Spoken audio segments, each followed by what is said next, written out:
Hello guys, જય માતાજી, જય શ્રી રામ।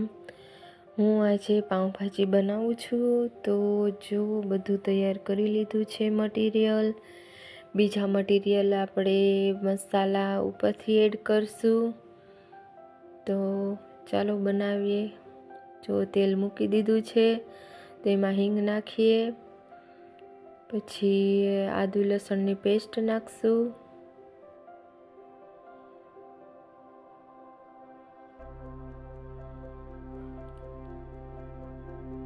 એને કકડાવી લેશું થોડીક વાર।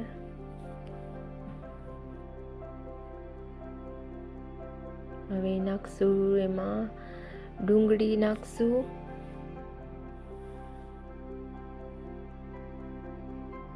ડુંગળી નાખી દીધા પછી થોડીક વાર ચડવા દઈશું એને।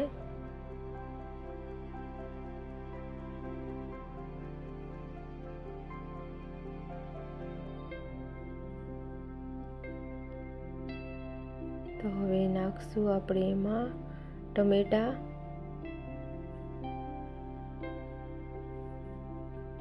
ટમેટાને સરસ એની સાથે મિક્સ થઈ જાય ત્યાં સુધી ચડવા દઈશું।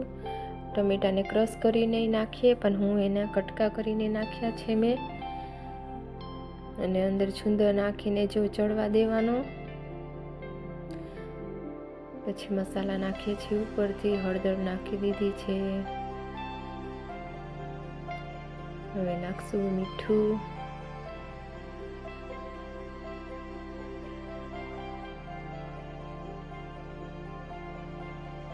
ચટણી 2 ચમચી નાખીશ ઉપરથી। પછી હું વઘારમાં નાખીશ, બીજી ચટણી વઘાર કરીશ હું, તેમાં નાખીશ। તેલ બાજુમાં જો ગરમ કરવા મૂકી દીધું છે, તો ધાણા જીરું નાખી દીધું, લીંબુનો રસ નાખી દઈએ,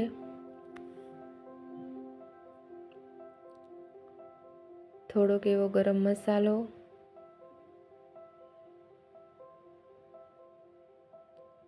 માં એવરેસ્ટ પાઉંભાજીનો મસાલો નાખી દઈએ।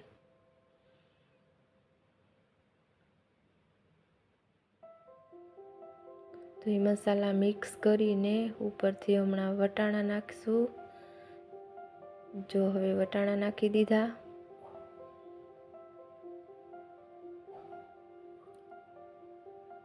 તો જો ચટણી ને મસાલો નાખીને એમાં હવે તેલ બાજુમાં ગરમ જો મૂક્યું હતું તે માથે નાખીને વઘાર કરીશ। હવે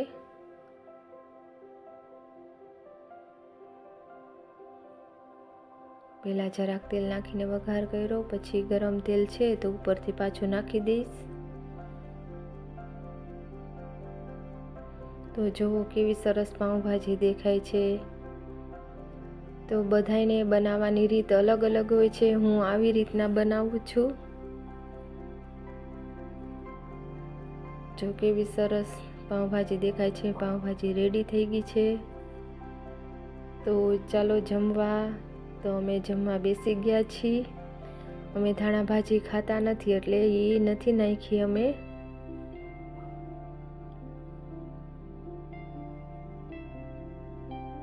રીને એના ડેડી તો બેસી ગયા જમવા। તો મારા વિડીયોને સબસ્ક્રાઈબ ન કર્યું હોય તો પ્લીઝ કરી લેજો। તો સારું, બાય બાય।